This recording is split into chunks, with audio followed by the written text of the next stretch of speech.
What's up, everybody? Dave Bartosiak, and I've got another chart of the day. And there were so many I could have chosen from here because everything, not everything, let me clarify that. There are a ton of stocks.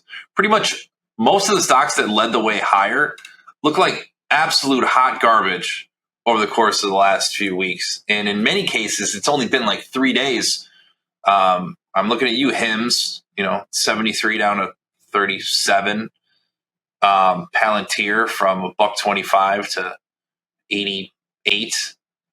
I could probably read off 10 or 15 other ones, but today I want to talk about Tesla because of this really pretty epic run. A lot of it happened immediately after Election Day, getting Tesla way up close to 500. So 488.54 on December 18th. It's at 301 now.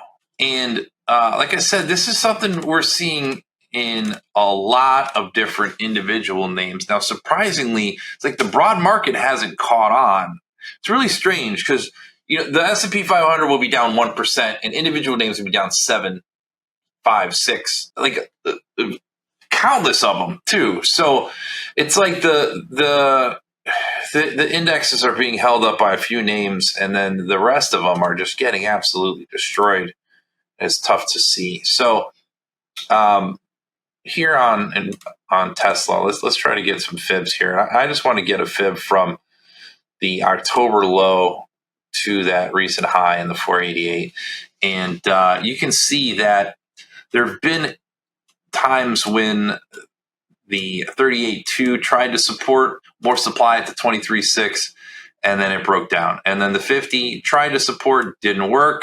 61.8 just not even pretending to try. And now we've got 200-day moving average coming into play. And that 200-day right now is at 277. I mean, that seemed a million miles away when the stock was, nearly $500. And now all of a sudden it's a day away, especially considering Tesla's, down another $30 here on no news, right? Just broad market weakness and really a targeted, well, I don't even want to call it broad market weakness. It's like a targeted weakness where you're seeing the AI stack get just destroyed from, AI names to data centers to, companies utilizing AI to, I guess, electric vehicles now here with Tesla coming under a ton of pressure. So I'd be waiting until that 200-day. Considering it's only $30 off. I know you have the sort of psychological support of 300, but this ain't the battle of Thermopylae, folks. I don't think that 300 is going to last.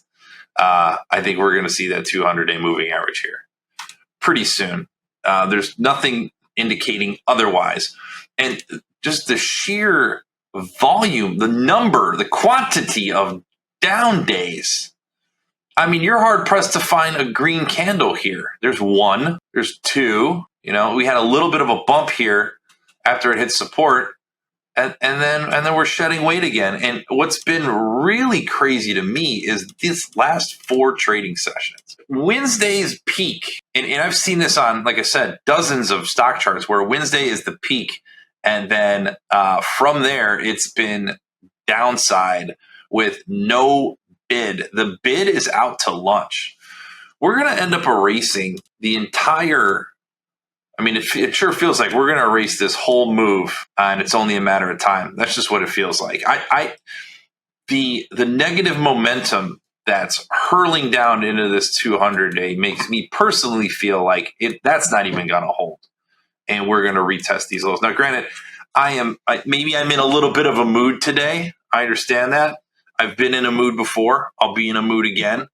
That's just it's hard for me to feel bullish right now on a stock like Tesla when I just see that. There's just no bid. And every one of these quote unquote support levels is just made of a wet paper towel, maybe a wet napkin, paper towel. The Bounty quicker picker upper would be holding up better than this. It's just carnage to the downside. And it's rough stuff. The 50-day has rolled over, and that slope is now negative. Now, I love to look at, let's look at another time in history when this may have happened for Tesla, right?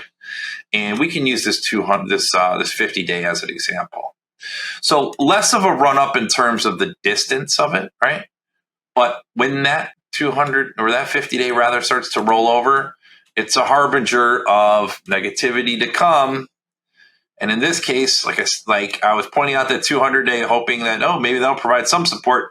I don't think so. I think we get under it just like this. We get under it just like this. And if you look historically, Tesla has a tendency to overshoot its 200-day moving average. Here's another really great parallel. Stock going from 180 almost to 420. I'm going to go ahead and draw the fibs here just to hammer home my point and look at what happened. Does this look familiar? 38.2, bounce, fail, 50%, bounce way up, failure, failure, failure, all the way down here until another bounce and then more failure, but eventually virtually giving back all of that. And what else happens? 50-day rolls over, stock under pressure. You get my point? I think it happens again. Now, here's a good example of when they bought that 200-day and the stock moved higher. That's where your hope is, right? But this is back when Tesla's split adjusted in the 20s, not the 200s or 300s rather. So you got to put that in. Give yourself some perspective with that too. So I'm going to draw this one more time so we have this. And you saw in that other case, it got all the way down to the 78.6, which is really close to that 200-day moving average right now.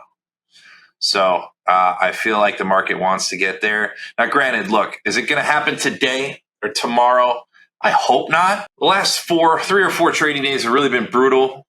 And I'm hoping for a little turnaround Tuesday action, a little bounce here intraday. Do we get it? I don't know. We sure felt oversold, but we felt oversold into the open and we still went lower. So there's definitely a lot of negativity there. The bears are in control in the short term. It just matters when do the bulls step in. Well, I wish I had a little bit more of a bright spot here on our chart of the day, as I usually do. But hey, somber markets make for somber news. If you're here on Zacks.com, go ahead and follow the author. There's a button around here somewhere, or maybe it's over there. If you're on YouTube, be sure to subscribe to our YouTube channel. And I'll be back again with another chart of the day tomorrow. I promise I'm going to pick something that's a little bit more bright and cheery than this Tesla depression that we're in right now. So for everybody here at Zacks, I want to say thank you. I'll see you tomorrow. Have a good one.